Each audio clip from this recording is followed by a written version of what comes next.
Good afternoon. You're listening to Ken Hudnall. This is the Ken Hudnall Show. Coming to you from our studios right here in exciting El Paso, Texas. Gateway to the Old West and the most haunted city in the country. Well, today's February 24th, the 55th day of the year.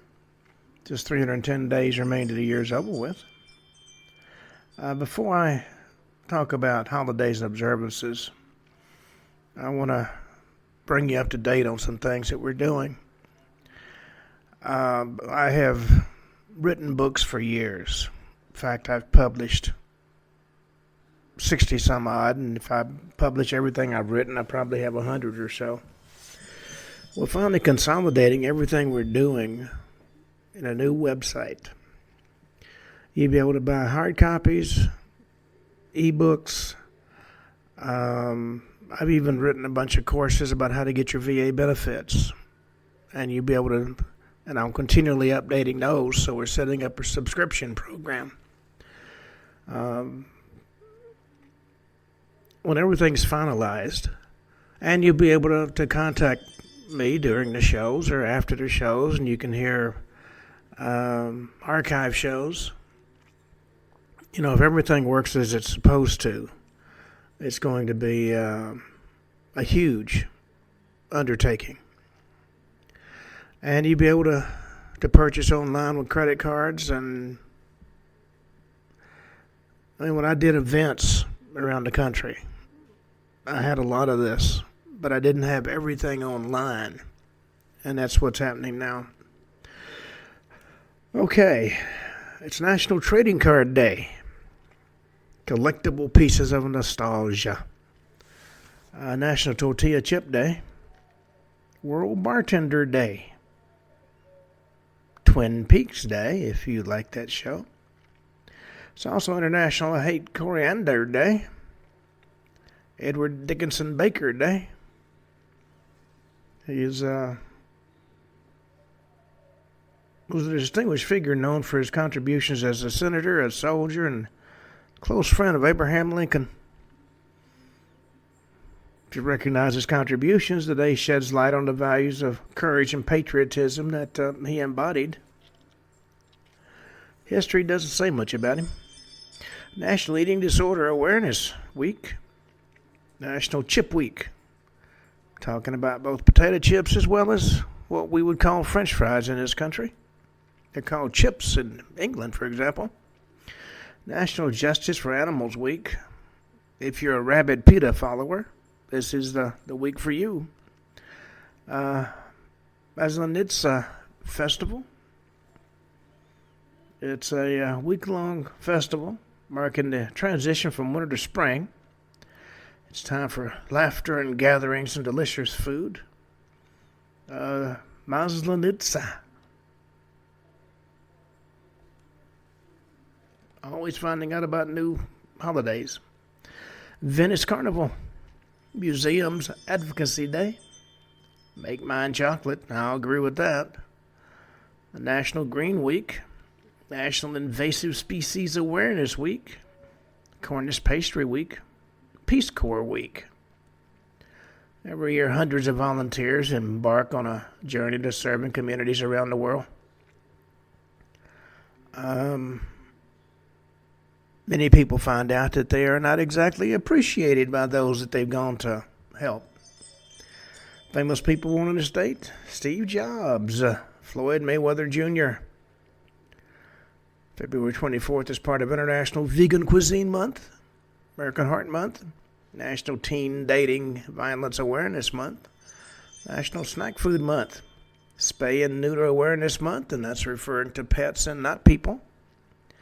National African American Read-In, National Children's Dental Health Month, Human Relations Month, National Macadamia Nut Month, Feline Fix by 5 Month. If you're going to fix your cat, it's recommended you do it before they are 5 months of age.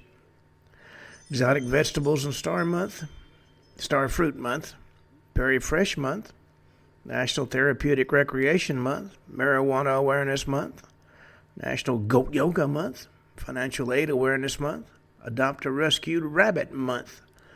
National Mend a Broken Heart Month. National Wedding Month. Canned Food Month. North American Inclusion Month. National Black History Month. Renaud's Awareness Month. Renaissance of the Heart Month. Spiritual Teachers Month. Pull Your Sofa Off the Wall Month. National Senior Independence Month. National Laugh Friendly Month. National Enrolled Agents Month. National Care About Your Indoor Air Month. International Boost Self-Esteem Month. Free Open Source Software Month. From Africa to Virginia Month. National Sweet Potato Month. National Avocado and Banana Month. Fabulous Florida Strawberry Month. National Cancer Prevention Month. Cholangiocarcinoma Awareness Month. Spunky Old Broads Month. National Blobbuster Month. Ethnic Equality Month. National Cat Health Month. Humpback Whale Awareness Month. Dog Training Education Month. Declutter for a Cause Month. National Prevent a Litter Month. Creative Romance Month and Affair to Remember Month. National Embroidery Month. National Women Inventors Month. Youth Leadership Month. Haiku Writing Month. Love the Bus Month. Jobs and Golf Month. Celebration of Chocolate Month. Something to definitely be looked forward to. Potato Lovers Month. Barley Month. Wise Healthcare Consumer Month. National Self-Check Month. National Condom Month, and I'm not referring to the $50 million in condoms we're going to send to Gaza. You know, the Democrats are fighting to have that reinstated. They don't even know why they're fighting. It's just, if it's Trump, they oppose it. Pet Dental Health Month, National Parent Leadership Month, Relationship Wellness Month, National Grapefruit Month, Low Vision Awareness Month, National Fasting Month, Return Shopping Carts to the Supermarket Month, Great American Pie Month, National Cherry Month, National Bake for Family Fun Month, National Bird Feeding Month, National Hot Breakfast Month, National Library Lovers Month, and Harley Quinn Month. All that having been said, on this date in 484 AD, King Huneric of the Vandals replaces Nicene bishops with Arian ones and banishes some to Corsica. 1303, the English are defeated at the Battle of Roslin in the First War of Scottish Independence. 1386, King Charles III of Naples and Hungary is assassinated at Buda. 1525, a Spanish-Austrian army defeats a French army at the Battle of Pavia. 1527, coronation of Ferdinand I as the King of Bohemia in Prague takes place on this date. 1538, Treaty of Nagyvarad between Holy Roman Emperor Ferdinand I and King John Zipolya of Hungary and Croatia. 1582, with the papal bull Inter Gravissimus, Pope Gregory XIII announces the Gregorian calendar. 1597, the last battle of the Kudja War takes place in the Santovori Hill in Lamajoki, Ostrobothnia. 1607, L'Orfeo by Claudio Monteverdi, one of the world's first recognized as an opera, gets its premiere performance on this date. 1711, Rinaldo by George Frederick Handel, the first Italian opera written for the London stage, is premiered. 1739, Battle of Kurnool. The army of Iranian ruler Nader Shah defeats the forces of the Mughal Emperor of India, Muhammad Shah. 1803, in Marbury v. Madison, Supreme Court of the U.S. establishes the principle of judicial review, which, of course, has been sadly lacking in some of the silliness that's going on these days. 1809, London's Drury Lane Theatre burns to the ground, leaving its owner, Irish writer and politician Richard Brinsley Sheridan, destitute. 1809, Britain invades and captures the French colony of Martinique. 1812, Treaty of Paris between Napoleon and Frederick William III of Prussia against Russia is signed. 1813, sinking of the HMS Peacock with the USS Hornet in the Demerara River in Guyana takes place. Excuse me.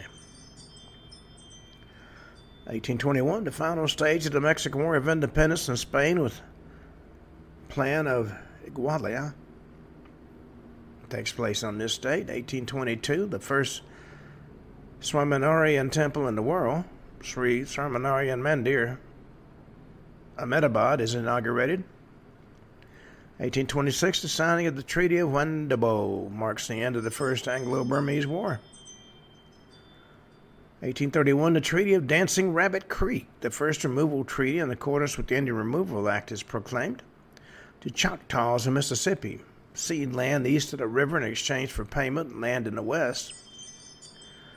1848, King Louis Philippe of France abdicates the throne. 1854, penny red with perforations becomes the first perforated postage stamp to be officially issued for distribution.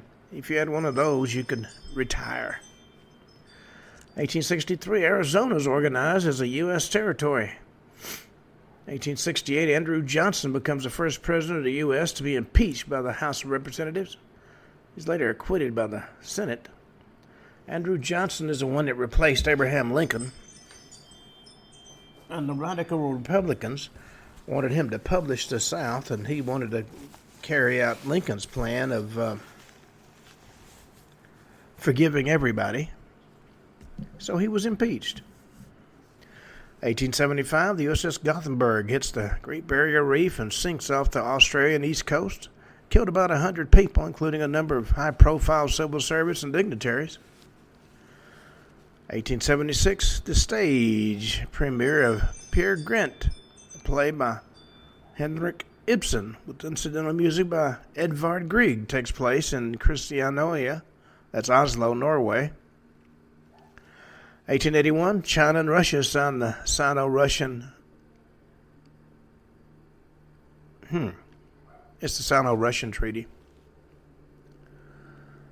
1895, a revolution breaks out in Bear, a town near Santiago de Cuba, beginning the Cuban War of Independence. With the war ends along with the Spanish-American War in 1898.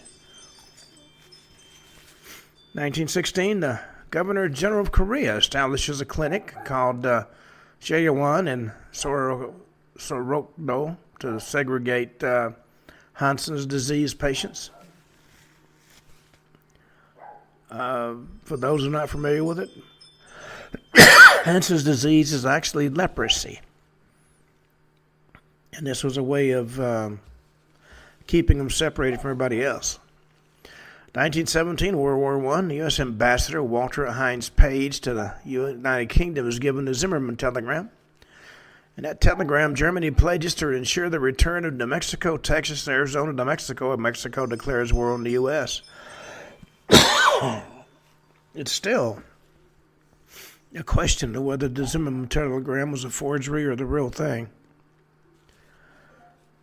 1918, Estonian Declaration of Independence took place on this date. 1920, Nancy Astor becomes the first woman to speak in the House of Commons of the UK. That's following her election as a member of Parliament 3 months earlier. 1920, the Nazi Party is founded by Adolf Hitler in the Hofbrauhaus Beer Hall in Munich, Germany. 1942, 791 Romanian Jewish refugees and crew members are killed when the MV Struma is torpedoed by the Soviet Navy. 1942, the Battle of Los Angeles. A false alarm led to an anti-aircraft barrage that lasted in the early hours of February 25th. I've got a book coming out about that. It may well have been UFOs that led to the unbelievable barrage. 1943, World War II. First large-scale protest march resulting in clashes with the Axis occupation forces and collaborationist police in Athens against rumors of forced mobilization of Greek workers for work in Germany. 1945, Egyptian Premier Ahmad Maher Pasha is killed in Parliament after reading a decree. 1946, Colonel Juan Perón, founder of the political movement that became known as Peronism, is elected to his first term as president of Argentina. After his death, his wife, Eva Perón, became president. 1949, the Armistice Agreement are signed to formally end hostilities in the 1948 Arab-Israeli War that took place on this date. 1966, Ghanaian coup d'etat by National Liberation Council overthrows Kwame Nkrumah's government. 1967, the Cultural Revolution. Zhang Qinghua announces the dissolution of the Shanghai People Commune, replacing its local government with a revolutionary committee. 1968, Vietnam War. The Tet Offensive is halted. On this date, South Vietnamese forces, led by Ngo Quan Trong, recaptured the citadel of Hue. 1971, the All India Forward Bloc holds an emergency Central Committee meeting after its chairman, Amantha Kumar Bose, is killed 3 days earlier. P.K. Mukha Trevar is appointed as the new chairman. 1976, the 1976 Constitution of Cuba is formally proclaimed. 1978, the Yuba County Five disappear in California. Four of their bodies are found 4 months later. Yuba County Five were a group of young men from Yuba County, California, each with mild intellectual disabilities or some without psychiatric conditions, who were reported missing after attending a college basketball game at California State University at Chico, also known as Chico State. This was the night of February 24th, 1978. Four of them, Bill Sterling, 29, Jack Hewitt, 24, Ted Ware, 32, Jack Madruga, 30, were found dead. The fifth, Gary Mathias, 25, was never found. Several days after the disappearance, the group's car, a 1969 Mercury Montego owned by Madruga, was found abandoned in a area of Plumas National Forest on a high mountain dirt road that was far out of their way back to Yuba County. Investigators couldn't determine why the car was abandoned. It was in good working condition. It could easily have been pushed out of the snowpack it was in. At that time, no trace of the young men had been found. But after the snow melted in June of 1978, 4 of the men's bodies were discovered. Ted Ware was found in a U.S. Forest Service trailer about 12 miles north of the car. Only bones were left of Jack Madruga, Bill Sterling, and Jackie Hewitt as a result of scavenging animals, but Ware had apparently lived as long as 3 months after the men were last seen. He actually starved to death despite an ample supply of food and heating material nearby. He was missing his shoes, and investigators found Mathias' own shoes in the Forest Service trailer, suggesting Mathias also survived for some time following the group's last sighting. Local man later came forward, claiming he had spent the same night in his own car a short distance away from where the Mercury was found. He told police he had seen and heard people around his car that night and twice called for help, only for them to get silent and turn off their flashlights. This, and the considerable distance from the car to where the bodies were found, has led to suspicion of foul play. As I say, the fifth body was never found. 1981, the 6.7 Gulf of Corinth earthquake affected central Greece with a maximum locality intensity of 8, which is considered severe. 22 people were killed and 400 were injured. Damage totaled an estimated $812 million. That's in 1981 dollars. 1983, a special commission of the United States Congress condemns a Japanese-American internment from World War II. 1984, Tyrone Mitchell perpetrates the 49th Street elementary school shooting in Los Angeles. Killed 2 children and injured 12 more. Tyrone Mitchell was a spree killer. Fatally shot a student and a passerby, as well as wounding 12 others who were leaving 49th Street Elementary School. He then committed suicide by shooting himself in the head with a double-barrel shotgun. 1989, United Airlines Flight 811, bound for New Zealand from Honolulu, rips open during flight. Blew 9 people out of the business class section. 1991 Gulf War. Ground troops across Saudi Arabian border and enter Iraq, beginning the ground phase of the war. 1996, 2 civilian airplanes operated by the Miami-based group Brothers to Rescue were shot down in international waters by the Cuban Air Force. 1999, China Southwest Airlines Flight 4509, a Tupolev Tu-154, crashes in Ruan, Zhejiang, China. All 61 people on board are killed. 2004, 6.3 Al-Hoshima earthquake strikes northern Morocco with a maximum Richter intensity of 9, which is considered violent. At least 628 people are killed and 926 are injured, and about 15,000 are displaced. 2006, Philippine President Gloria Macapagal Arroyo declares Proclamation 1017 that placed the country in a state of emergency in an attempt to subdue a possible military coup. 2007, Japan launches its fourth spy satellite, stepping up its ability to monitor potential threats such as North Korea. 2008, Fidel Castro retires as president of Cuba and the Council of Ministers after 32 years. He did remain as head of the Communist Party for another 3 years. Then his brother took over. 2015, a Metrolink train derails in Oxnard, California, following a collision with a truck. That left more than 30 people injured. 2016, Terra Air Flight 193 of de Havilland, Canada DHC-6 Twin Otter aircraft crashes with 23 fatalities. That happened in Salig Haupt Magdi district,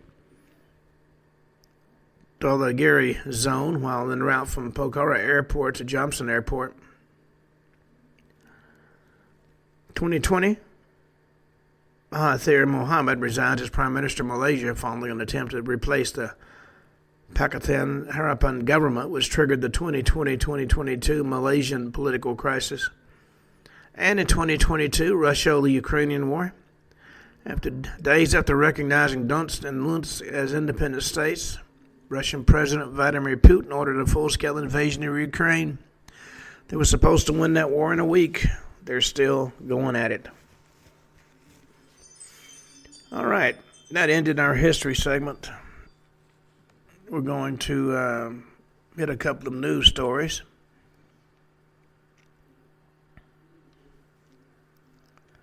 Federal workers who fail to return to their office are going to be placed on administrative leave, according to Elon Musk, who's the head of Doge. Trump has called for Musk and Doge to be more aggressive with cutting federal spending. They're still talking about giving every taxpayer $5,000 out of the savings. Elon Musk warned federal workers this morning that those who fail to return to the office will be put on administrative leave. He wrote on X, the platform that he also owns, that those who ignored President Trump's executive order to return to work have now received a month's warning. Starting this week, those who still fail to return to the office will be put on administrative leave. And his warning came after announced on Saturday federal employees have to report their accomplishments from the last week or face losing their job. They can't just sit and stare at their keyboards, as many folks did. I spent a year working for the federal government. I was head of administration and budget for a huge maintenance division. It was, I saw some things that I thought were absolutely ludicrous, being paid for with taxpayer funds, and I was told to hush. A Biden-appointed judge is deciding where Doge can access records at the top departments. And any judge he appointed was so far left he don't know how he could stand upright. The deputy director of the FBI is Dan Bongino.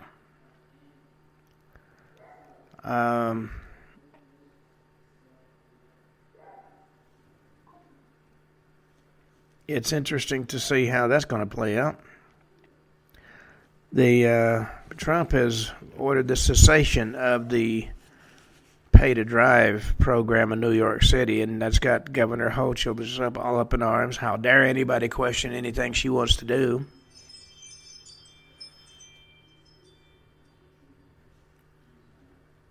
Eric Eric Adams says New York City's Roosevelt Hotel migrant shelter is going to close down soon. That shelter has processed more than 173,000 migrants since May of 2023. The Roosevelt Hotel was, at one point in time, considered the epitome of stylish living in New York City. It's going to be shut down in the next few months. It had about 1,000 rooms. The Democrats can't seem to get it through their head that they've not been given carte blanche to spend every penny they can find on various silly-ass programs. Roberta Flack, Grammy Award-winning singer, is dead at 88.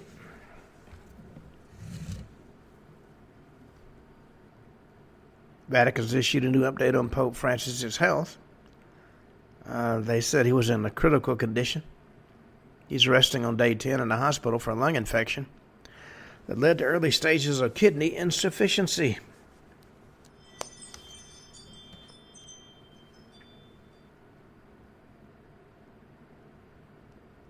San Francisco's new mayor is moving away from radical politics. He's going to take New York's Bloomberg as his model.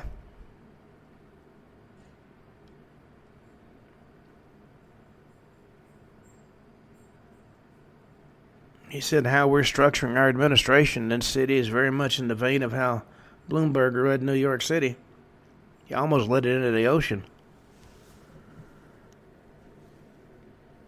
All righty.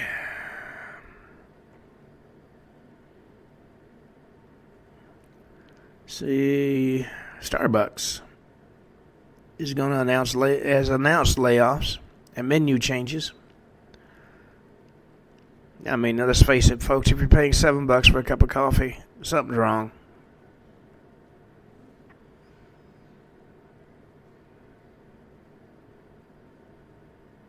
The Trudeau's Canada has got some issues. Canadian businesses are already feeling the impact of President Trump's tariff threats.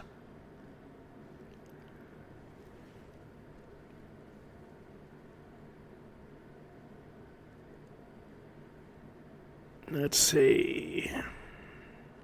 No, Joy Reid at CNN just got her walking papers. People are tired of her radical silliness.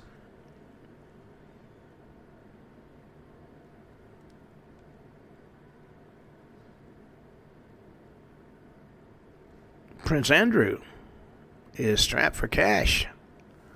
Reported it needs a professional intervention to stop the Royal Lodge from spiraling out of control. In regard to suggestions he get a job, Manuel works beneath him. He's royalty, don't you know?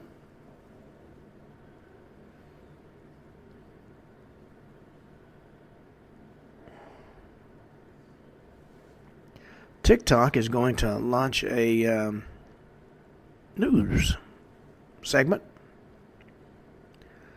It's going to feature independent journalists amid collapsing traditional media industry. It's going to be led by a former war correspondent for PBS. They're going to call it Newsphere. It's going to be focused around mobile users and feature a TikTok-style video feed and content from independent journalists who are vetted by the company. No more so far to the left, you're almost laying down. MSNBC host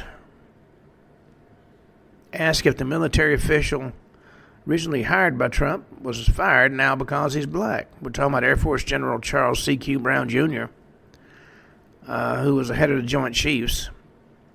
He was really nominated to the Joint Chiefs by Trump in 2020. The problem seems to be that he jumped on the DEI bandwagon.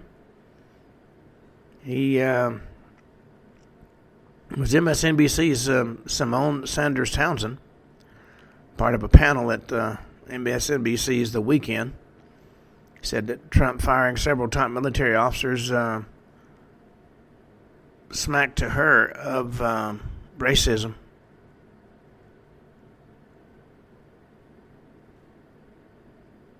And he's pulling Lieutenant General Dan Raisin Kane out of retirement to take Brown's place. Now, during my years in the military, I saw some incredibly stupid things done by supposed experienced officers. So we'll see if what's going to come of that. Well, I think that has pretty much got our news segment handled. Y'all need to watch for the start of the new website. It's going to combine the products, the books, and everything else with the show. You'll be able to listen to the show and buy whatever I'm talking about at the same time if you want to, which of course will be much appreciated. Well, let's see what we got for today.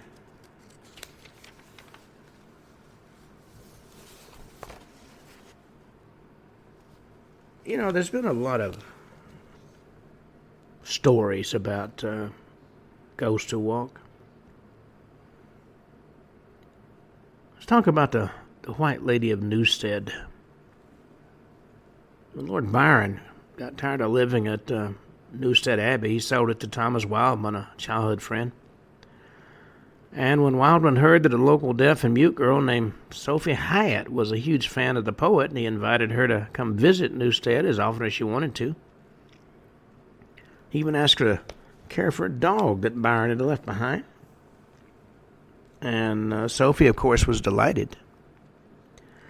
She found a haven at Newstead and became a familiar sight in her white gown.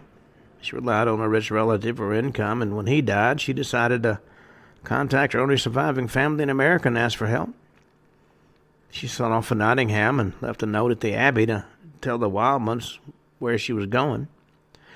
When they read the note, they decided they'd ask Sophie to live with them at Newstead, and they sent a servant to Nottingham to bring her home, but when he got there, he found out Sophie had been hit by a drayman's cart and killed. But her spirit lived on. And to this day, she still strolls through the gardens at Newstead Abbey, where she now has the honor of having her very own White Ladies Walk. You know, there's been a number of stories of female ghosts.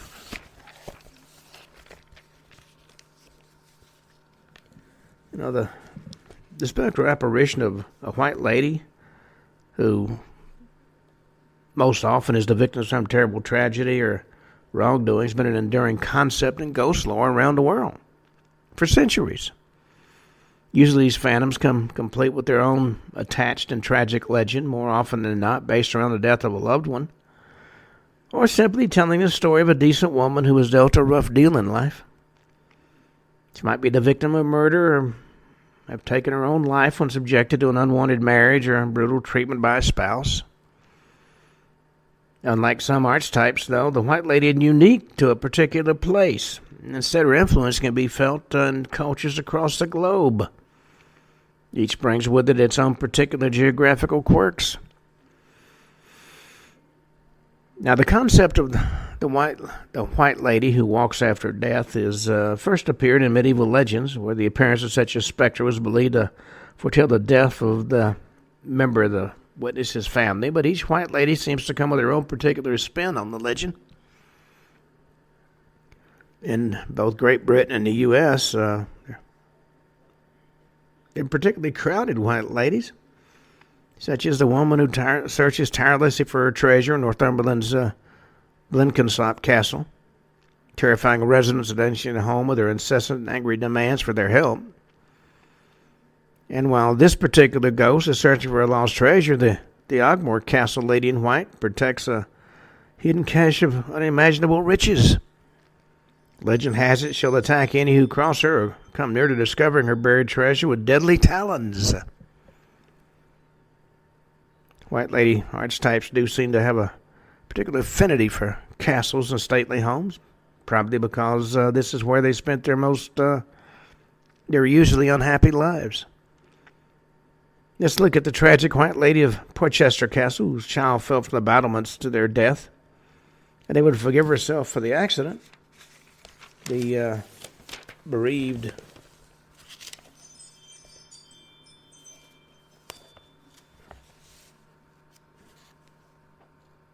and heartbroken mother. I have to figure out my handwriting sometimes. I write my scripts before I go on the air. Flung herself after her child a certain death. Today her ghostly form wanders the battlements in search for her lost child. Bereavement's a popular explanation for the appearance of the White Ladies. In Ireland's County Cork, a woman's spectre has been spotted among the ruins of Charlesfort, endlessly walking walls that no longer exist. Legend has it her husband returned to his sentry post the day after their wedding and fell asleep on duty. So he was executed for dereliction of duty, and heartbroken widow still mourns centuries after both their deaths.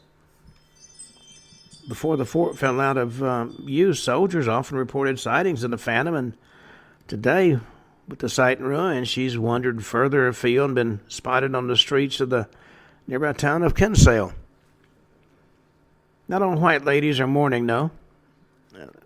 Some of the victims of accidents and are joined in their haunting by a faithful companion. White Lady and her ghostly dog strolled through the grounds of Durham's Happerley Hall, where they were struck by a carriage and killed while out for a walk.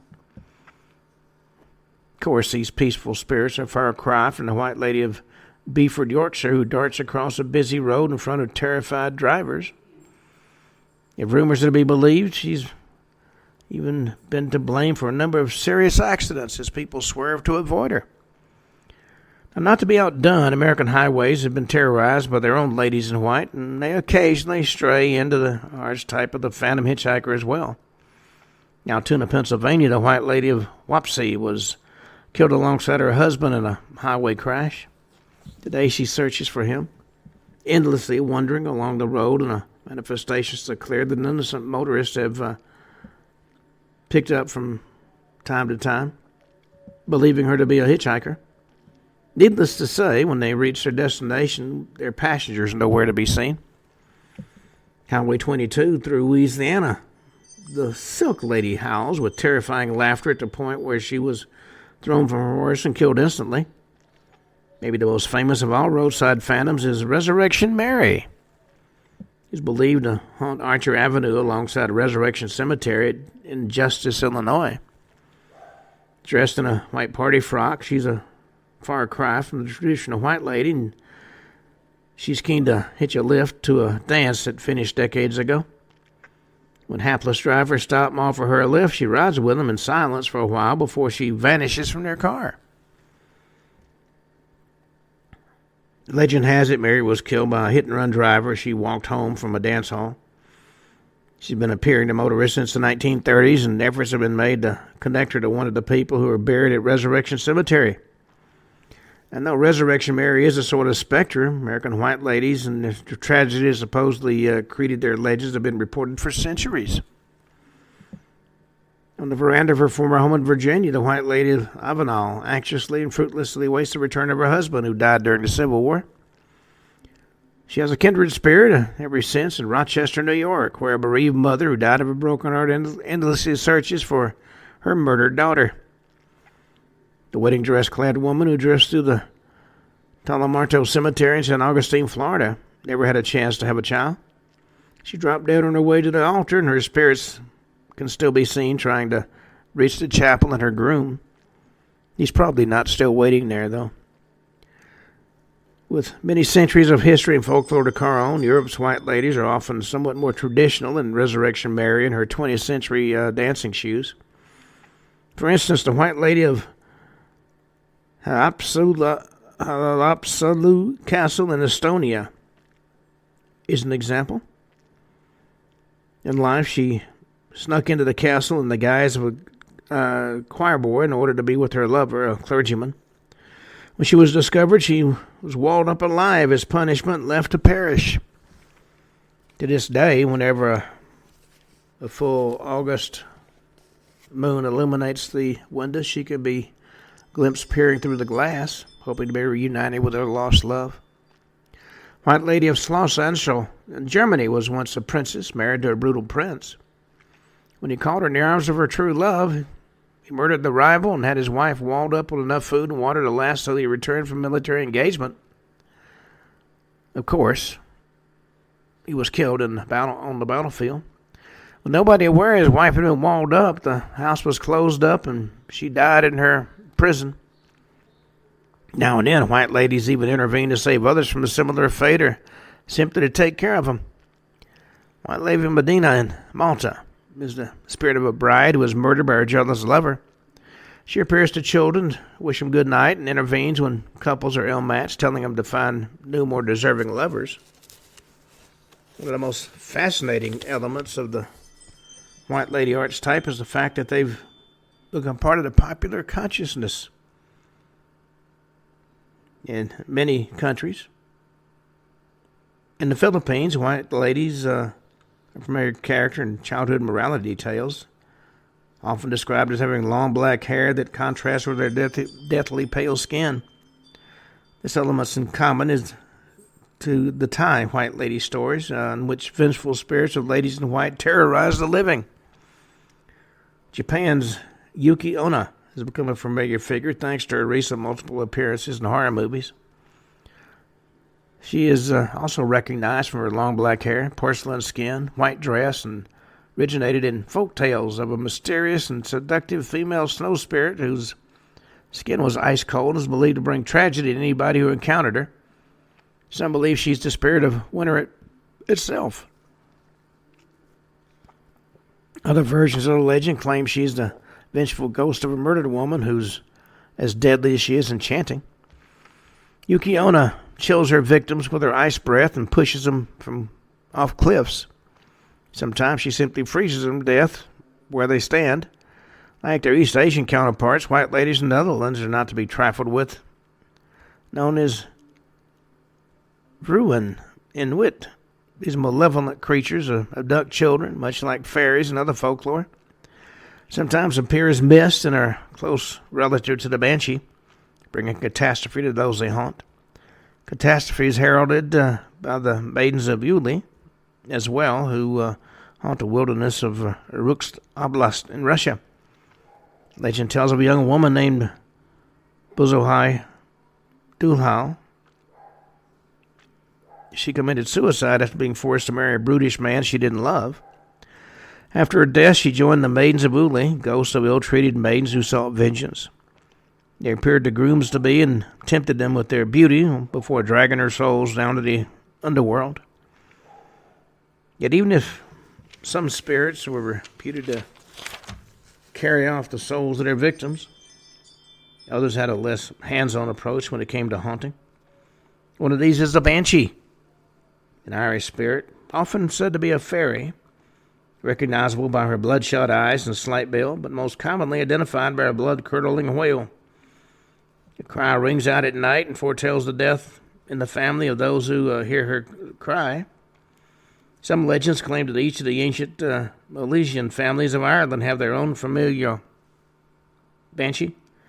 Others believe that anyone unfortunate enough to hear a banshee's wail is going to be a victim. Common to all is a belief that her cry portends tragedy. In Scotland, the banshee has her own regional variant. She's the washer at the ford, or Benigi, traditionally believed to be the spirit of a woman who died in childbirth. In some versions of the story, the washer has enormous breasts, which she throws back over her shoulders to keep them out of her way as she works. Should somebody spot her and take hold of her breast, she'll tell them the secrets of his heart's desire. More often than not, though, the Woman is tirelessly scrubbing bloodstains from a piece of armor or clothing, and those that own the garments are doomed to die soon after that. Not every ghost wears white, though, and the lady in the red is said to be the ghost of a prostitute who was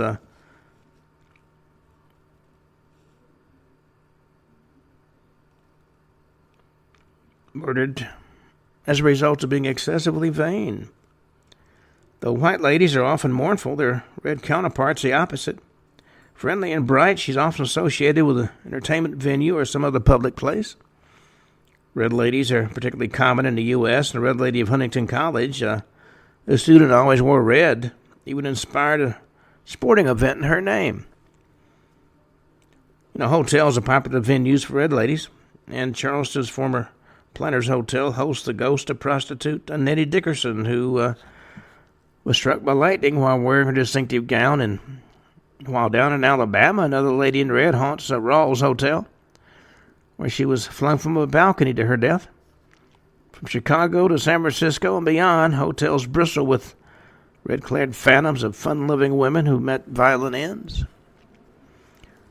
North of the border, Toronto's abandoned Lower Bay Transit Station has a resident eyeless lady in red who used to terrify passengers when she glided above the platform. Some transit workers were so petrified they refused to work in the station's environs. Red ladies have spread terror across the Atlantic as well, such as Leap Castle's lady in red who wanders the corridors clutching a dagger searching for the man that killed her. South of the border in Brazil, the Dama Branca is the spirit of a young woman who died a violent death, often as a victim of an honor killing or perished in childbirth. She glides silently past terrified witnesses and on rare occasions shares with them the terrible tale of her death. More famous, the South American spirits, though, is probably La Llorona, the weeping woman of Mexican folklore.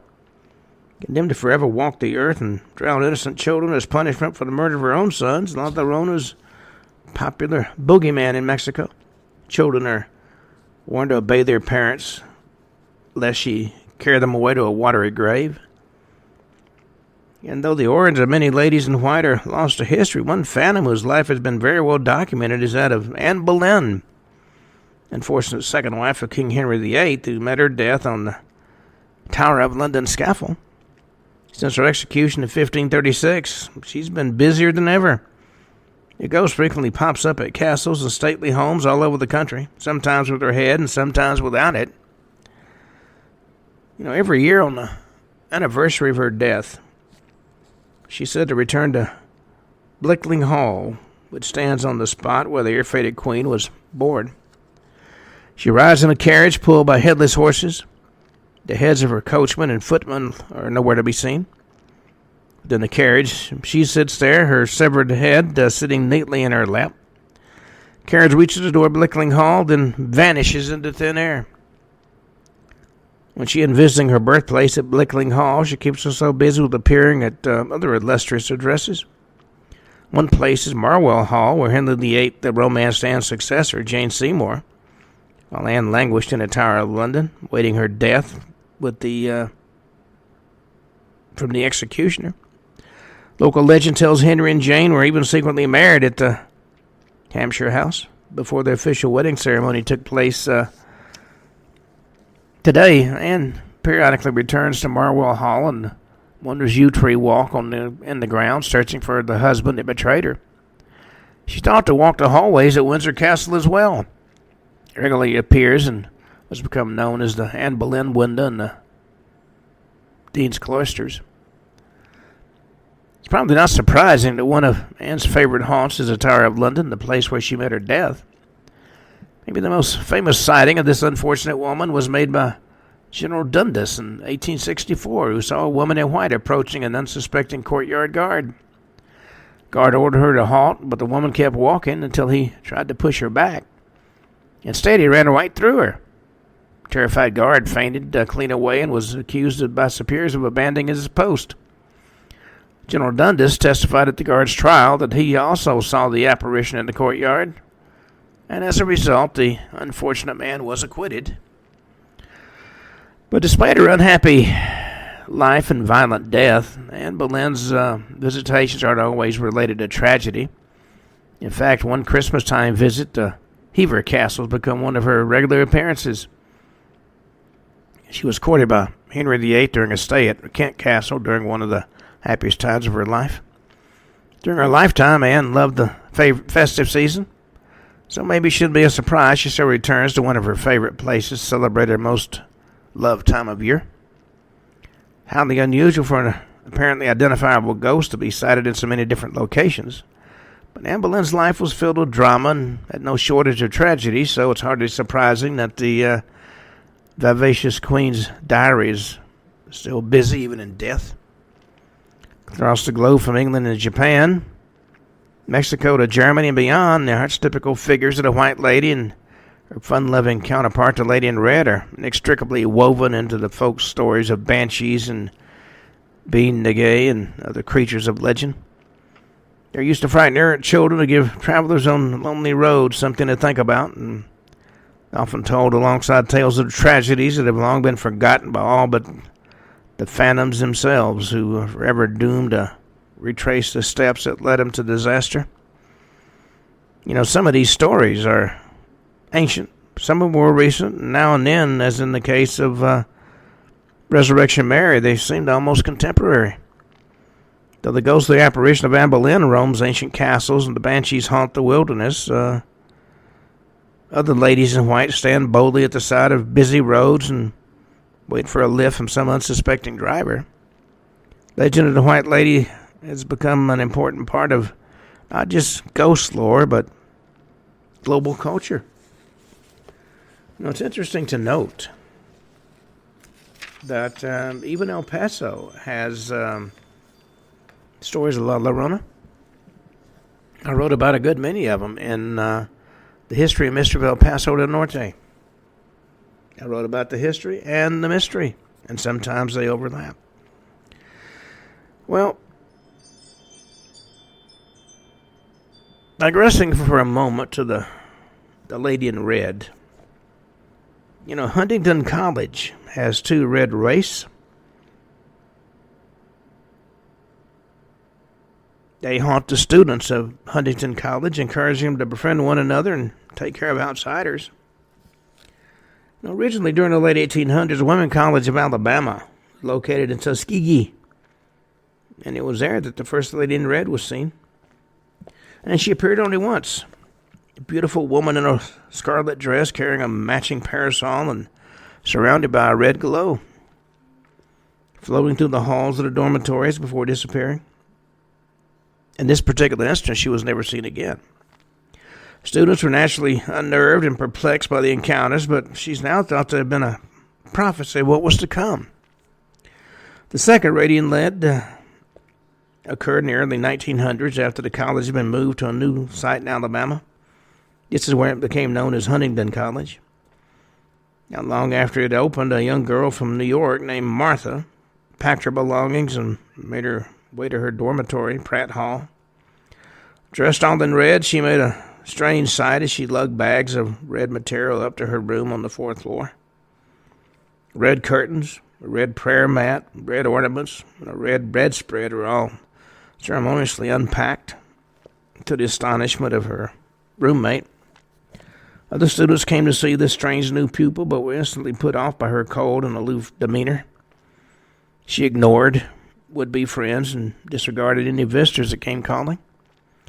Eventually, people stopped coming around, and even her roommate moved out, claiming that there was an unpleasant aura about Martha. The dorm president felt sorry for the outsider and decided to move in herself, but after a few weeks of rude and bizarre behavior, she made the decision to leave. Martha walked in on her just as she was going and reacted with uncharacteristic emotion. She raised at the dorm president, accusing her of being a bad friend. And from that point forward, Martha's behavior grew even stranger.